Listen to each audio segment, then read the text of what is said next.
Graça e paz, queridos, amém? Amém. Bom, como já foi falado, o tema do nosso mês, a cura, está aqui. Vamos falar juntos esse versículo? Vamos lá? 1, 2, 3. Se o Filho nos libertar, verdadeiramente sereis livres. Foi só um ensaio. Vamos de novo? 1, 2, 3 e... Se o Filho nos libertar, verdadeiramente sereis livres. Amém. O interessante desse texto, que eu acho, apesar de não ser o texto base de hoje, da mensagem, mas para falar de cura, eu acho interessante esse texto porque às vezes nós temos uma ideia de que Jesus veio apenas para nos libertar dos nossos pecados ou de cura física.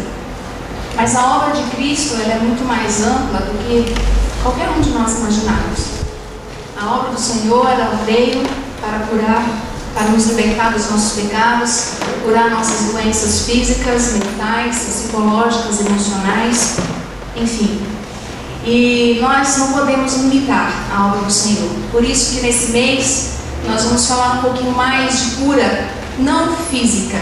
Não vamos falar de doenças físicas, mas vamos falar um pouco de cura emocional, psicológica, espiritual também, e meditar um pouquinho para nós ampliarmos o nosso conhecimento sobre essa amplitude da palavra de Deus que pode alcançar nossas vidas e nos libertar. Porque a palavra verdadeiramente sereis livres, né? Ela dá a ideia de amarras, de livres de amarras, de qualquer coisa que nos mantém preso. E muitas vezes não é só o pecado que nos prende, muitas coisas nos prendem também, né? Então eu trago hoje para meditar com vocês. Eu falei com o Bruno que não precisava, mas eu pedi para ele virar o computador para não ficar olhando muito para trás. Isso. Sobre traumas. É um tema talvez não muito comum, não muito fácil também de lidar, né?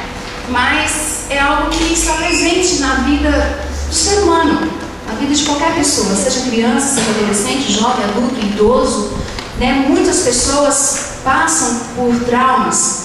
E muitas vezes, muitos dizem, muitas pesquisas falam que existem muitas condições desfavoráveis. As pessoas elas se encontram muitas vezes em condições desfavoráveis em que um trauma ele se estabelece na vida de uma pessoa. E nós vamos falar um pouquinho sobre isso antes de entrar no texto propriamente dito. Vamos conversar um pouquinho sobre traumas psicológicos. O que é trauma, né? Então assim, eles conceituam o trauma como feridas, machucados, né? Algumas feridas que acontecem, só que não aparece, porque é psicológico. Não aparece ao nosso olho vivo, né? Aos nossos olhos humanos. Mas a gente sabe que alguma coisa diferente acontece lá dentro de nós, apesar de não vermos, mas ele está lá. É um tipo de dano emocional, uma memória congelada, guardada de forma disfuncional. Por que disfuncional? Quando uma pessoa passa por uma experiência traumática na vida dela, dali uns dias ela pode até lembrar da situação, mas vai passando o tempo, o cérebro ele vai distorcendo as imagens, ele vai distorcendo aqueles acontecimentos. Então quando nós nos reportamos aquela memória que fica congelada, que fica guardada, ela é meio que disfuncional, ela não funciona direito, não é exatamente o que aconteceu, mas está lá, mesmo que de maneira diferente, está lá guardado. Então ela fica congelada na nossa memória de uma maneira muito diferente daquilo que aconteceu realmente naquele dia. E quando que acontece o trauma? Ele acontece quando uma pessoa passa por uma, duas, três ou mais experiências traumáticas. Então, a experiência traumática são situações muito fortes que a pessoa passa em determinado momento da vida dela. Aquela situação que foi muito intensa, que foi muito dolorosa.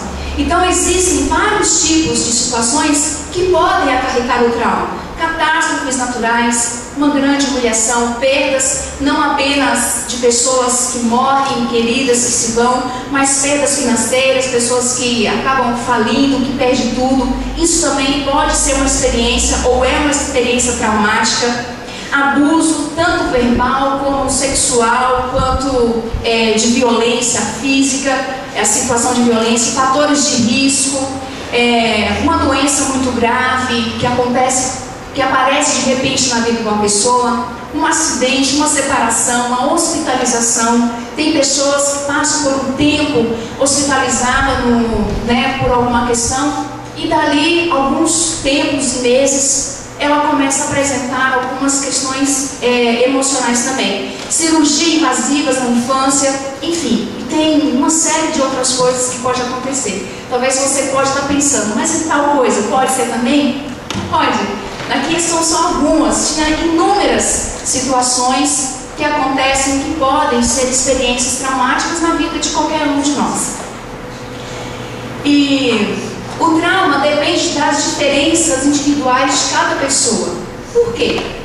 Porque a experiência ela pode ser traumática para qualquer um, mas dependendo da pessoa, pode ou não se instalar um trauma posteriormente, porque tudo depende da história de vida da pessoa, da maneira como ela enfrenta a vida, como ela enfrenta as situações, depende do seu temperamento. Então tem pessoas que encaram aquilo de uma maneira mais natural, tem pessoas que encaram de uma maneira mais delicada, mais difícil. Então depende da vida da pessoa.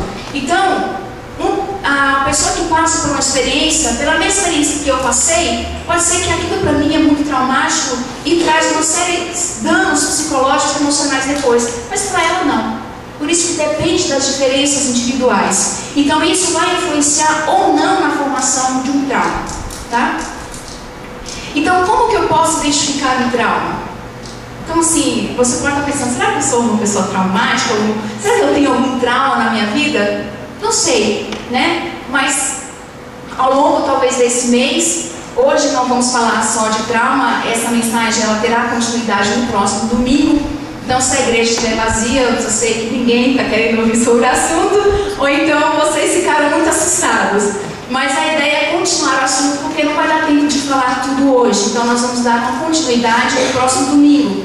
E talvez nós vamos falar um pouquinho sobre identificar os traumas. Mas aqui também já tem uma pincelada de como que eu posso saber se eu tenho um trauma ou não. Mas eu sei que na sua cabeça talvez você saiba disso, porque isso acontece de uma maneira muito específica na nossa vida. E dentro do trauma, levantou-se também uma pesquisa, uma definição de transtorno de estresse pós-traumático, né?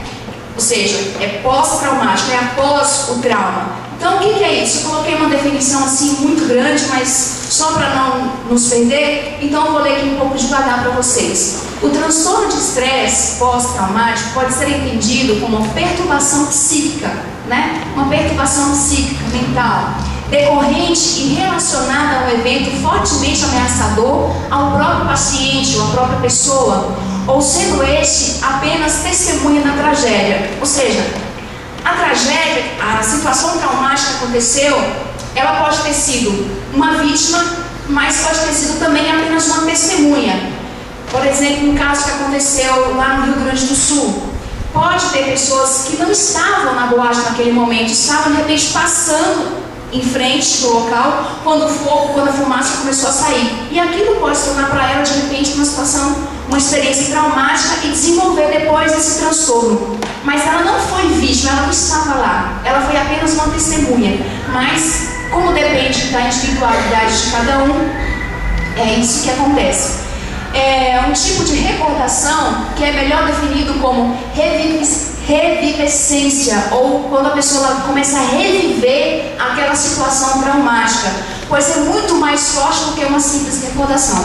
Quando você revive, é muito mais intenso do que simplesmente você recordar daquilo que aconteceu. Por quê? Porque quando você revive aquela situação, além de recordar as imagens, a pessoa sente como se estivesse vivendo novamente a tragédia com todo o sofrimento que ela causou originalmente. Então o transtorno, então, é a recorrência do sofrimento original de um trauma, que além do próprio sofrimento é desencadeado também alterações neurológicas e mentais. O que é isso? Quando ela revive aquela situação, ela sente as mesmas coisas físicas, os mesmos batimentos cardíacos, os mesmos medos, as mesmas sensações. Então é mais ou menos assim. Essa semana eu estava conversando com uma pessoa, ela falando de uma situação que foi traumática para ela. Aconteceu em um determinado local, numa rua. E o que ela fez? Toda vez que ela passava naquela rua, ela se lembrava do que aconteceu. Então ela tinha as mesmas sensações, ela tinha as mesmas reações. Então ela tinha sudorese, ela tremia, ela sentia tontura, ela tinha taquicardia, ela começava a tremer. E assim, era um sentimento de pânico e de pavor, porque ela estava revivendo aquela situação. Então, o transtorno de estresse pós-traumático é isso. Mas também deu-se ênfase aos acontecimentos, especialmente em confronto com a morte. O transtorno de estresse, ele foi definido mais ou menos depois da Segunda Guerra, não depois da Segunda Guerra, desculpa, mas foi uma experiência feita com veteranos de guerra nos Estados Unidos. Então, soldados que iam para a guerra, eles viam uma pessoa. Quando eles voltavam para a guerra, os soldados, eles voltavam até aqui mais ou menos normal, apesar de um pouco diferente. Mas dava ali alguns meses, eles começavam a mudar o seu comportamento. Então, alguns começavam a se tornar agressivos, outros começavam a beber demais, outros começavam a usar drogas, outros começavam a se isolar. E assim, e por conta disso, começou a se fazer uma pesquisa com essa classe de pessoas, e aí que eles diagnosticaram, definiram o transtorno de estresse pós-traumático, que está no manual de diagnóstico de doenças mentais, que nós chamamos de DSM-4. Então já é uma doença definida, mas é algo que acontece após, são os comportamentos que vêm após aquele evento muito intenso, muito forte e que deixou algumas marcas na vida da pessoa. Então, quando surgirá o trauma? A gente pode pensar assim, tudo bem, eu passei por uma experiência traumática, mas quando que vai surgir? Não sei, não se sabe, não tem um tempo específico. O que tem é que o intervalo, mais ou menos o intervalo do evento traumático e também da instalação, do início do transtorno de estresse pós-traumático, ele está aí mais ou menos entre 3 meses. Então ele pode acontecer mais ou menos no período de 3 meses. E a sua cura pode levar de 6 meses a anos. E muitos anos. Tá? É tanto que fizeram também pesquisa com mulheres e crianças que voltaram do centro de concentração, né, alemã, foram sobreviventes, e depois de 10, de 15, de 20 anos, elas ainda sonhavam com aqueles eventos, elas sonhavam com muitos tiros, elas sonhavam com os abusos, com situações parecidas, né, ou iguais àquelas experiências que elas haviam passado. Então, pode levar 6 meses, mas pode levar muitos anos. Tudo isso pode depender também da intensidade, né, da experiência traumática, como pode depender também da pessoa, né? Então, é variável. E aí tem um dado importante que eu encontrei no site, que ele fala que da população, no geral, tá? No geral, 10% da população, ela tem o transtorno de estresse pós-traumático, 10%, tá? E também 30% ele apresenta esse transtorno parcialmente, não é na mesma intensidade que os 10%, mas ele apresenta parcialmente. E 52% a 87% esse transtorno ele aparece em grupos de risco. O que é grupos de risco? Pessoas que estão com a sua segurança debilitada, crianças em situação de risco, ou seja, pais que são violentos ou que abusam de álcool, de droga. O que mais, eu tio? Situação de risco. Me ajuda aí, Tânia. Às vezes dá um branco.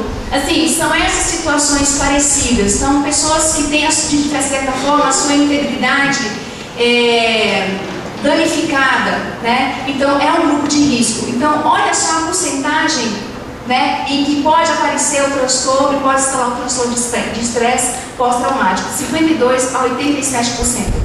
E disso tudo aqui, menos de 15% procura ajuda depois de 2 anos a partir das primeiras crises que aparecem. Então, assim, no quadro geral, é muito intenso, muitas pessoas têm uma porcentagem muito grande da população, mas são poucos que procuram ajuda também. Então, tem alguns dados importantes aqui que diz o seguinte: indivíduos, pessoas com transtorno de estresse pós-traumático, ele tem 3 vezes maior probabilidade de emissão de outros transtornos, como transtornos depressivos, transtorno de pânico, fobias social, enfim. Então, a pessoa que sofre transtorno de estresse pós-traumático, ela tem 3 vezes maior probabilidade de emergir, de surgir outros transtornos também. E o grupo que está mais vulnerável a isso são os grupos de risco, situações de risco, e pessoas também, tem pessoas que têm predisposição para o transtorno, e ela tem uma predisposição, tá? Para que apareça esse transtorno. E aí tem também alguns dados importantes quanto às crianças, na infância, e isso aqui é pano para manga, é muita coisa, mas foi feita uma pesquisa em Lausanne, na Suíça. Primeiro eles começaram a pesquisa com ratos e depois já fizeram essa experiência com humanos, como mais ou menos acontece. Então, eu vou tentar explicar, termos da medicina, eu não sou médica, vamos ver se a gente consegue entender. Então é mais ou menos assim: aqui tem o cérebro, certo? Então aqui tem o lobo frontal e aqui tem os outros lobos também, que cada um deles tem uma função diferente do nosso cérebro. Aqui tem o cerebelo e aqui tem as amígdalas, os outros não vou falar agora. Então essa região do nosso cérebro, que é o lobo frontal, ele é responsável por planejar ações e movimentos, atenção, pensamento, organização da linguagem. Ele estimula e inibe. Então tudo que é pensamento, atenção, organizar, até mesmo resposta a um estímulo, a maneira como eu vou agir, isso é arquivado aqui, tá? É diferente dos arquivos que o cérebro faz aqui atrás. Aqui atrás está no cerebelo, são movimentos, tipo correr, pular, andar de bicicleta, dançar, enfim. Então é guardado aqui. Por isso que quando a gente sai de casa e esquece alguma coisa, o que a gente faz? Nossa, eu esqueci meu celular em casa. Não, a gente baixa a mão, nossa, esqueci meu celular em casa. A gente baixa a mão exatamente na testa, porque essa região é que nós guardamos todas essas informações. Então, eles colocaram todos esses experimentos que eu vou mostrar para vocês agora sobre abuso.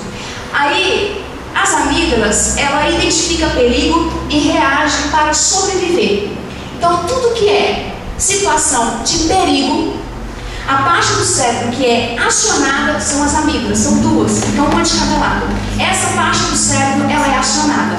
Por isso que muitas vezes nós temos reflexos, impulsos assim muito rápidos, porque essa parte do cérebro, ela é acionada e diz: você está em perigo, você precisa fazer alguma coisa. Nós agimos por reflexo. É mais ou menos como se estivesse em trânsito, Então assim, vem o carro e você faz uma leitura da situação muito rápido, porque não é a parte frontal do lobo frontal que é acionado, são as amígdalas, Amígdalas que são acionadas. Aí, essa pesquisa que eles fizeram, principalmente com crianças também lá na Suíça, eles chegaram à conclusão de que crianças que sofrem muito exposição a abusos, independente de qual seja ele, seja sexual, de violência verbal, elas têm a parte do cérebro dela que é mais acionada, são as amígdalas. Por quê? Quando você afronta alguém, ela entende isso como uma ameaça, ela entende isso como um perigo. Então não é acionada a parte frontal do cérebro, é acionada as amígdalas. Então elas têm uma exposição de abuso, ela é exposta a abuso. Quando ela chega na vida adulta, a parte do cérebro dela que mais funciona, que mais recebe estímulo, são as amígdalas. Então, por isso que muitas vezes as crianças que sofrem muito, que convivem muito com contexto de violência, de abuso, independente de qual seja a origem dele, elas têm comportamentos agressivos. Como fazer para melhorar isso? Diz a pesquisadora, ela indaga, ela questiona: precisamos trabalhar esta área do cérebro da criança, porque é a área responsável pela informação e pela inteligência. Por isso que se nós acionarmos mais a parte do cérebro frontal, as crianças elas conseguem pensar mais antes de agir com impulsos agressivos. Então, pais e mães, cuidado com o que você está fazendo ou falando com as suas crianças, porque a tendência de uma criança que é violentada, que é agredida, ela tende a ser um agressor também, né? Então nós vemos hoje muitos filhos batendo nos pais porque é a única coisa que ela recebeu. Então assim, porque qualquer reação de perigo que ela recebe, ela reage de uma maneira muito impulsiva por conta dessa região do cérebro. E esses danos, eles conseguiram ver, por incrível que pareça, eles conseguiram ver já em imagens computadorizadas. Então eles fizeram todo o plano, eles analisaram os cérebros de vários adolescentes e eles viram que adolescentes que na sua infância passaram por situações traumáticas de abuso, de violência, eles tinham dano cerebral. O dano não era só psíquico, mas era dano cerebral também. Algumas partes do cérebro eram mais escuro e alguns dos hipocampo, principalmente o esquerdo, ele tendia a ser menor do que dos adolescentes que não sofreram abuso e não sofreram violência durante a infância. Então, o risco, a profundidade do dano é muito maior do que a gente imaginava. Essa pesquisa é um pouco recente, mas está aí sendo divulgada, já saíram algumas revistas científicas, enfim. Só um dado para a gente entender um pouco, que eu achei importante, porque hoje, se nós temos muitas pessoas extremamente traumáticas, talvez a raiz esteja na sua infância mesmo. Sintomas e efeitos do trauma. Eu estou terminando, tá? Tá cansativo? Não. Sintomas e efeitos do trauma. Vamos lá. Alguns definem de 3 ou 4, né, tipos de sintomas ou os efeitos. Primeiro são os físicos. Então, alteração de sono, alteração de apetite, alteração de energia sexual, dores crônicas sem razões aparentes. Sabe aquela dor que você sente, que você investiga, vai no médico, vai no outro, e você não consegue descobrir de onde que vem? Muitas vezes pode ser de um sintoma de algum trauma. Abuso de álcool, droga, tremores, estado de alerta e hiperatividade, arrepios, fraqueza, enfim, esses são os efeitos físicos, sintomas físicos, né, da situação traumática. E tem também os efeitos cognitivos, perda de memória, dificuldade de concentração e tomada de decisão. As pessoas elas têm medo de tomar decisão, assim como ela tem dificuldade de se concentrar. Os pesadelos, ela começa a sonhar, ou sempre ela tem um sonho parecido com aquilo. E o que acontece? Ela acorda do sonho suada, com medo, com algum pavor dentro dela, né? Preocupações exacerbadas, descrença, incredulidade, não acredita mais que as coisas podem ser diferentes, que podem ser boas, né? Pensamentos indesejados, ela começa a pensar coisas que ela não quer pensar aquilo, mas aquilo vem de uma maneira muito involuntária na cabeça dela. Então esses também são os efeitos cognitivos. E os emocionais? A pessoa ela fica muito irritada, pânico, medo, angústia, muito choro, depressão, raiva, tristeza, ansiedade, culpa, apreensão, desamparo. E assim, eu nem coloquei todas, são alguns dos efeitos emocionais. Então imaginem os danos que um trauma pode causar na vida de uma pessoa, de um ser humano. Seja ele criança, seja ele adolescente, seja adulto, idoso. Então assim, é uma extensão muito ampla. E tem também os danos interpessoais, que isso é prejudicado também. Por quê? A pessoa tende a se isolar, com conflitos de relacionamentos sociais, perturbações familiares, prejuízos no desempenho profissional, recusa de seguir regras ou ordens, dificuldade para começar novos relacionamentos, confiar no outro se torna ainda mais difícil. Então, são os danos que causam na vida social da pessoa. Então, as relações dela começam a ficar prejudicadas, começam a ficar extremamente mais difíceis, porque ela não tem mais a confiança, porque ela começa algumas brigas, não é porque ela quer, é uma coisa que acontece, né? Assim, é involuntário, ok? Então, com base nisso, nós vamos ler um texto que tem muito a ver com esse tema que nós vamos falar, eu peço a vocês para abrir a Bíblia em Gênesis 19, versículo 14 a 26. Você pode perguntar assim, mas o que a Bíblia vai falar sobre trauma, né? Eu também vou fazer essa pergunta.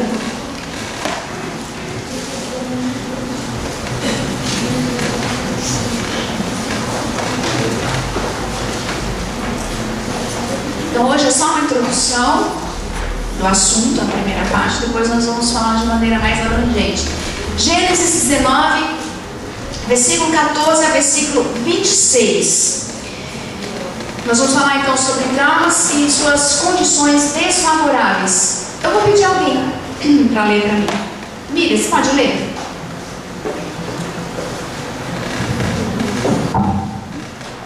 Então saiu Ló e falou aos seus genros, aos que estavam para casar com suas filhas, e disse: levantai-vos, saí deste lugar, porque o Senhor há de destruir a cidade. Acharam, porém, que ele gracejava com eles. Ao amanhecer, apertaram os anjos com Ló, dizendo: levanta-te, toma tua mulher, tuas filhas, que aqui se encontram, para que não pereças no castigo da cidade. Como, porém, se demoraste, perguntando-nos pelos homens, pegaram os homens pela mão a ele, a sua mulher e as suas duas filhas, sendo-lhe o Senhor misericordioso, e o tiraram e o puseram fora da cidade. Havendo-os levado fora, disse um deles: livra-te, salva a tua vida. Não olhes para trás, nem pares em toda a campina. Foge para o monte, para que não pereças. Respondeu-lhes Ló: assim não, Senhor meu. Eis que o teu servo achou mercê diante de ti, e engrandeceste a tua misericórdia que me mostrastes, salvando-me a vida.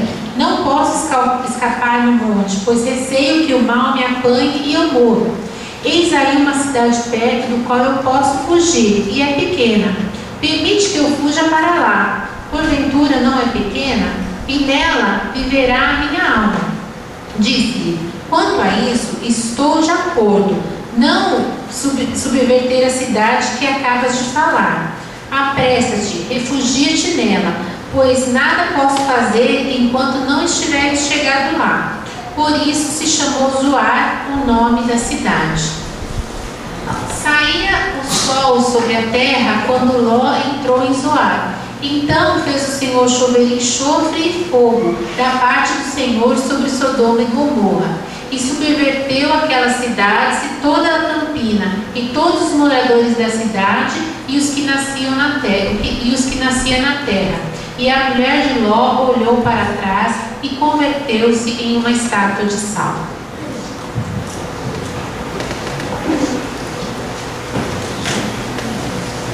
Ok.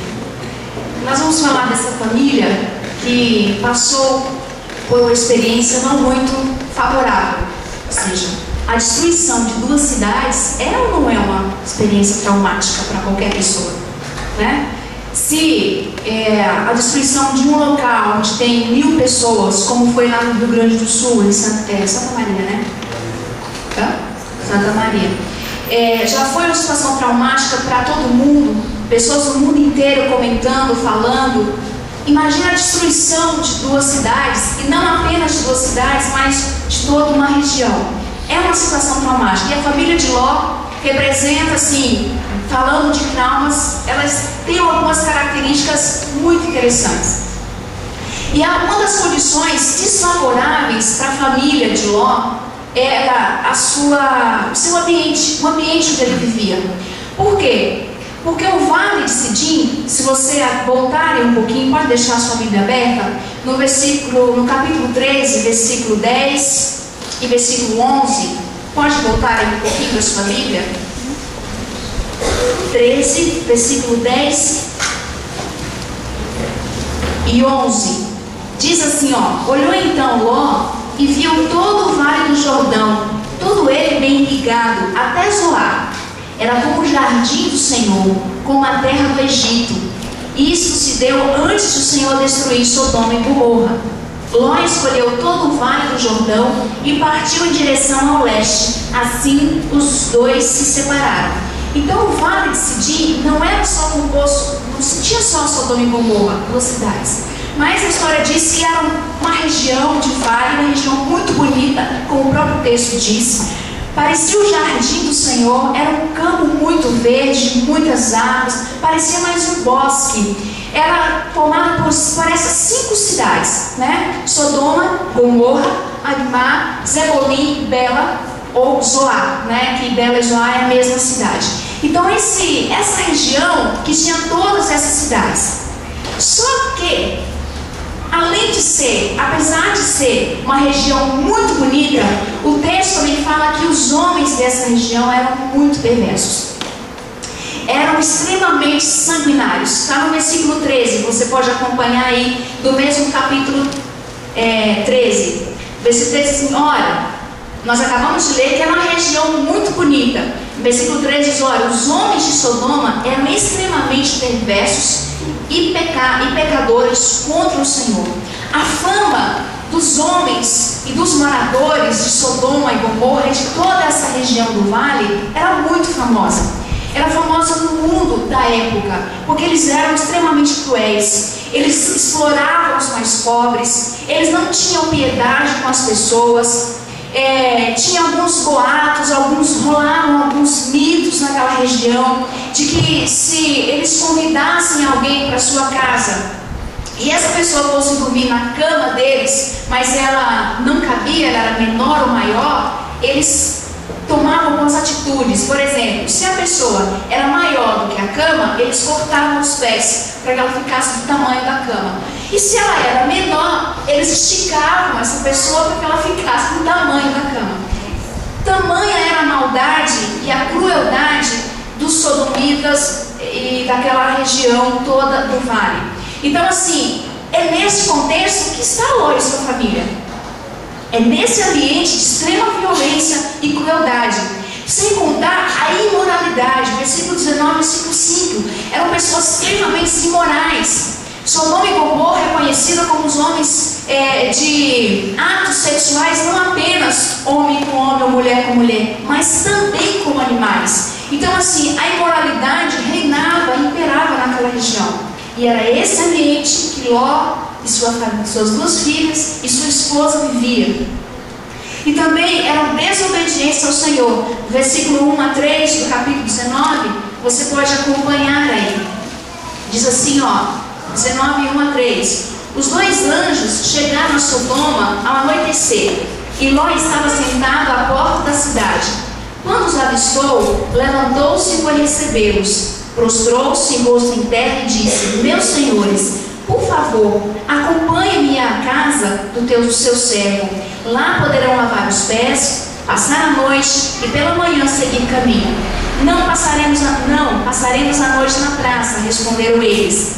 Versículo 3. Mas ele insistiu tanto que eles finalmente o acompanharam e entraram em sua casa. Ló mandou preparar pão, fazer comida, preparar aquele café gostoso para os 2 visitantes da cidade.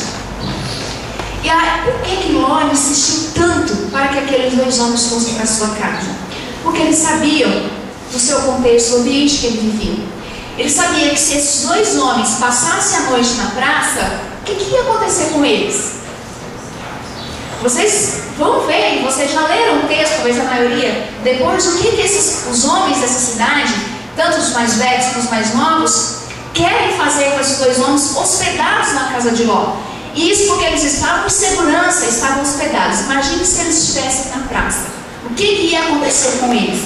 A fama de Sodoma e Gomorra maltratar os estrangeiros era muito grande. E esses homens não eram conhecidos da cidade. Então eles não respeitavam a lei do Senhor de receber bem o seu hóspede, de tratar bem o seu hóspede. Essa era o ambiente que ele vivia. E Ló se manteve fiel e obediente a Deus. Apesar desse ambiente tão conturbado, de tanta violência e crueldade, Ló se manteve fiel a Deus, porque ele recebeu bem os forasteiros. Ele era obediente, tanto que foi a única família a ser salva da destruição de Sodoma e Gomorra. Então, essa é uma das condições desfavoráveis para um trauma, para que favoreça um trauma. É o ambiente. O outro são questões emocionais e psicológicas. Vamos ver. Versículo 19, versículo 9, você pode ler aí. Toda hora na Bíblia sai do lugar. Versículo 9 diz assim, ó. Vamos ler o versículo 8. Não, versículo 9 mesmo, não fica muito grande. Mas diz assim, ó. Saia da frente, gritaram. E disseram, este homem chegou aqui como estrangeiro e agora quer ser juiz. Faremos a você pior do que a eles. Então foi exatamente o momento em que os homens de Sodoma e Gomorra queriam que os dois hóspedes de Ló saíssem para fora, porque eles queriam conhecer, como diz algumas traduções, mas a verdade é que eles queriam ter relações sexuais com esses dois homens. Mas Ló tinha uma relação conturbada com as pessoas, né? Eles chegam gritando, sai da minha frente, você é estrangeiro, você é forasteiro, agora quer ser juiz sobre nós? Nós é que decidimos o que fazemos com os estrangeiros dessa cidade. Então é nós que decidimos e vamos fazer o que quiser com eles, senão faremos pior com você. Então as relações de Ló com os moradores e com os habitantes de Sodoma e Gomorra não eram mais com essa Coca-Cola toda, era um pouco delicado. E também que Ló e sua família, eles estavam muito presos às coisas que eles tinham. E quando os anjos falam para eles, saia daqui, chame inclusive toda a sua família, os gêmeos, e quando Ló foi contar para os gêmeos, para os noivos das filhas deles, estavam zoando da cara, você está brincando, você está ficando maluco, você está caducando, nada, não vai acontecer nada disso. É tanto que eles não foram. Mas, no versículo 16, se você pode acompanhar aí, que nós lemos também, que depois de ter insistido, os anjos falaram para ele, tendo ele hesitado, os homens o agarraram pela mão e o arrastaram e levaram para fora da cidade. Ló não queria sair da cidade.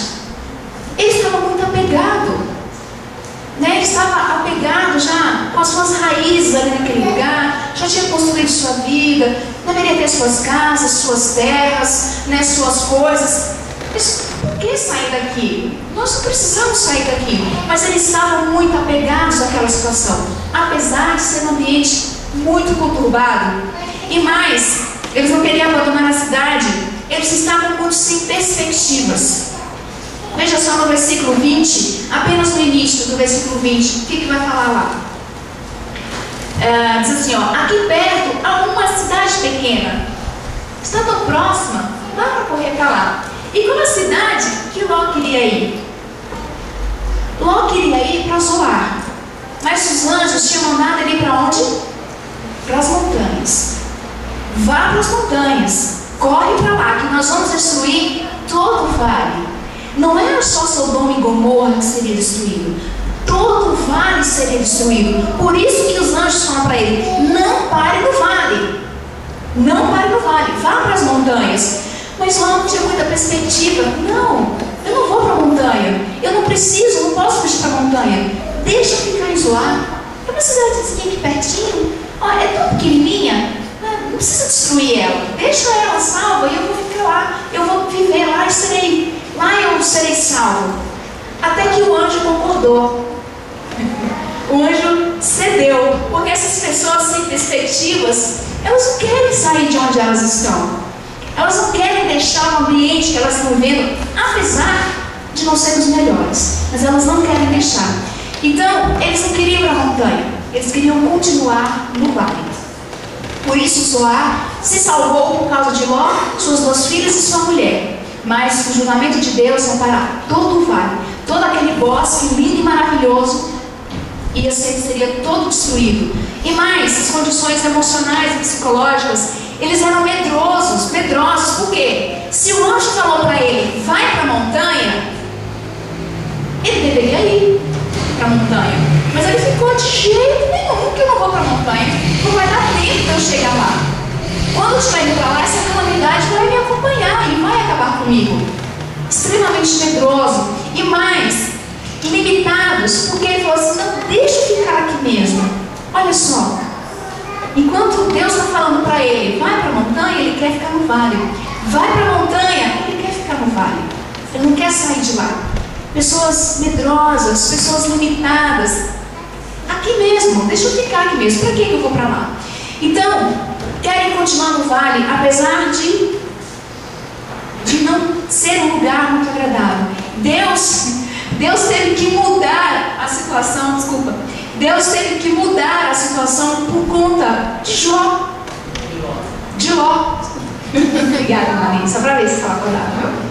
Deus mudou a decisão dele por conta de Ló, ok? Tudo bem até aí? Então, a primeira condição desfavorável é o ambiente, o lugar onde ele vive. A segunda questão são as questões emocionais e psicológicas. E a terceira são as questões espirituais. A nossa condição espiritual também interfere muito. Por quê? Lá no versículo 19, ele fala assim: a montanha fica muito longe, e a destruição vai me alcançar e acabar comigo, antes que eu chegue lá. Apesar de tudo isso, apesar de toda essa situação complicada, Ló manteve-se fiel a Deus. Ló manteve-se justo. Ele não cometeu os mesmos erros que os sodomitas. Ele não cometeu as mesmas crueldades e as mesmas maldades que aquele povo cometia. Ele se manteve fiel a Deus, né? Mas ele não acreditava mais que Deus era o protetor. Se Deus estava falando para ele, vai, ele tinha que ir. Mas ele estava um pouco desacreditado. Essa questão ambiental, as questões emocionais e psicológicas estavam afetando a vida espiritual de Jó. Ele já não estava crendo mais que Deus poderia salvá-lo, mesmo dizendo: a montanha fica longe, mas pode ir, que você vai ser salvo. Não precisa você ficar com medo, mas eu quero que você saia daqui. E aí ele ficou resistente à ordem divina. Aí no versículo 20 ele fala: não, de jeito nenhum, meu Senhor, não faça isso comigo. Eu não posso ir para a montanha, deixa eu ficar aqui no vale. Ló já estava um pouco debilitado espiritualmente. Aí no versículo 23 ao 26, né, que é o texto mais conhecido da história, que diz assim: quando Ló chegou a Zoar, o sol já havia nascido. Você pode acompanhar aí na sua Bíblia, porque aqui eu não coloquei todo. Mas o texto diz assim, ó, versículo 23, né? Versículo 23. Quando Ló chegou a Zoar, o sol já havia nascido. Isso significa o quê? Que Ló correu, hein? Ló correu. Ló, suas duas filhas, sua mulher, correram a noite inteira.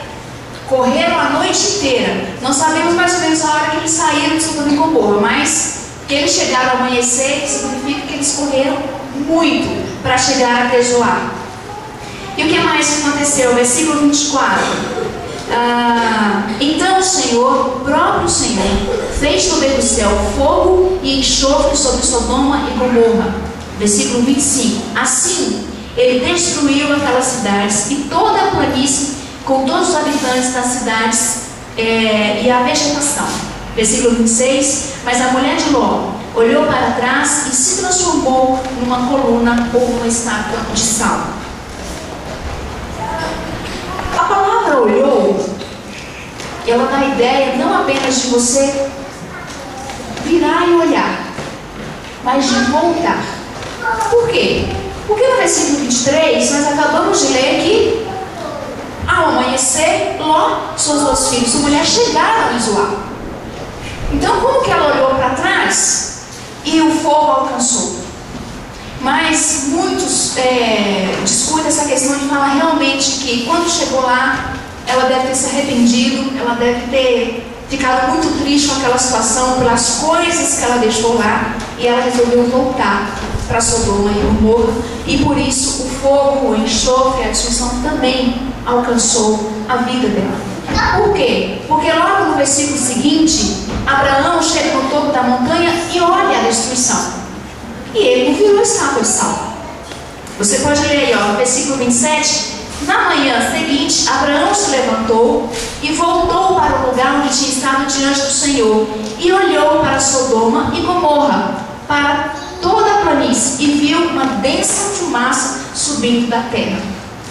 Então, provavelmente, a mulher de Ló, ela decidiu voltar. Ela decidiu fazer o caminho de volta. Por quê? Não sei.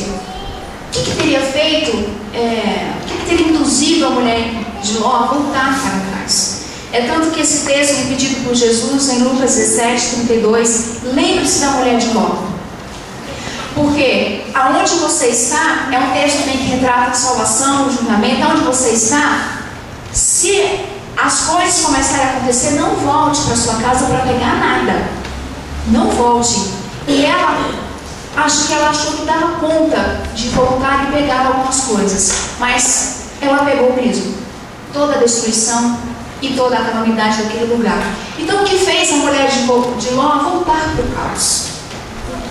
Esse é um texto que fala muito de trauma, porque o trauma, quando ele acontece na nossa vida, ele nos mantém congelados e presos a uma situação que aconteceu no passado.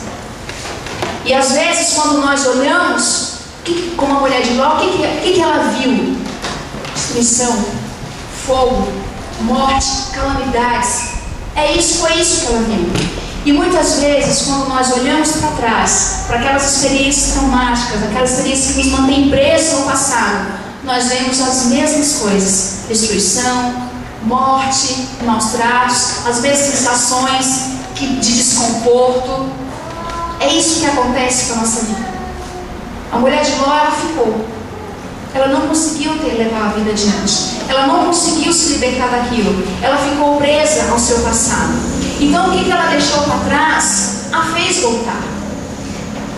Então, muitas vezes, aquilo que nós deixamos para trás nos faz voltar. Só que cuidado, porque o nosso coração muitas vezes nos leva para a destruição. O coração da mulher de Ló ficou lá, em Sodoma e Gomorra, ficou no vale de Sidim. Por isso ela voltou para a destruição. Mas Deus estava apontando um caminho de salvação para eles. Vai para a montanha. Mas ela insistiu em voltar para a destruição. Então, queridos irmãos, se o Filho nos libertar, verdadeiramente nós seremos livres daquelas coisas que nos mantêm presos no passado, daquelas dores profundas, daquelas mágoas, daquele evento traumático que aconteceu que nós não conseguimos superar até hoje, independente de quanto tempo, de quantos anos se passaram. O que acontece quando a pessoa ela mantém o trauma, quando ela não consegue superar? O que acontece com essa pessoa? Como que é a vida dela? É o que nós vamos ver domingo que vem, continuando o texto. Aí vocês não podem perder, eu acho, né? Vai ser muito melhor do que hoje, então vocês não podem perder o próximo domingo. Mas o que faz você voltar? Ou melhor, o que tem feito você voltar? Você passou por alguma situação traumática na sua vida? Por alguma situação muito intensa e muito dolorosa, que te deixou marcas profundas? E de vez em quando, ou vez após vez, você se depara com aquilo e aquilo te machuca, aquilo dói, aquilo aperta, aquilo massacra, você não gosta. Tem alguma coisa? Pense um pouquinho. Vamos fazer desse mês e desse tempo um tempo relevante para nós, tá? Não vamos simplesmente conhecer, saber o que é trauma, se você tem, você não sabe o que fazer com isso. Vai adiantar alguma coisa? Não vai. Não vai adiantar nada eu saber o que é, como acontece, quais são os sintomas e saber que eu tenho não fazendo nada para me libertar daquilo. Aquilo se torna apenas conhecimento, mas aquilo não muda, mantém preso. Então, se tem alguma coisa que faz você voltar ao passado, alguma coisa que te mantém preso ao passado, independente do que seja, convido você a colocar isso diante de Deus, tá? E nós vamos ver também depois quais são as maneiras de cura, de tratamento. Vamos ver isso depois também. Hoje não dá mais tempo. Amém?